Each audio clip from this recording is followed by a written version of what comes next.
This is Beth Guckenberger with your Reckless Faith Moment. 25 years ago, when I was first a missionary, before I had any kids of my own, I was standing in a kitchen in Mexico and at a high school youth group that was there visiting us, standing around the island. And I was making them peanut butter and jelly sandwiches, and they were all shouting out their custom orders like, hey, I don't like wheat bread, and I don't like crunchy peanut butter, and I don't do chunks in my jelly, and I don't even like jelly. And I was thinking the way you think before you have kids. One day when I have children and they grow up, they're gonna eat any peanut butter and jelly sandwich that anybody gives them. I'm not letting anybody in my household be that picky.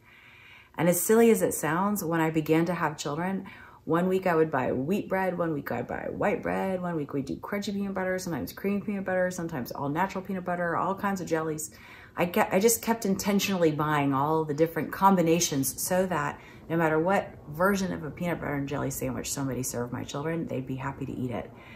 And I was just reverse engineering. I was thinking about how I wanted it to end, and I would turn around and look backwards to make choices to make sure I ended up where I wanted.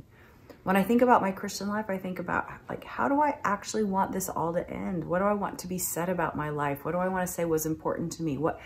The Bible says in Psalm 139 that every one of our days was ordained before any of them came to be. How do I want those days to add up?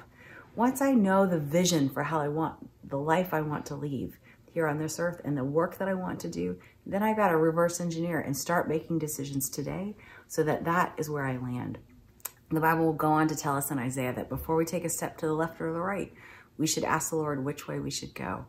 I've been trying to think ahead instead of in the moment. Instead of deciding what all these days are going to add up one day to be thinking about where it is that I want to be and look today to make decisions towards that.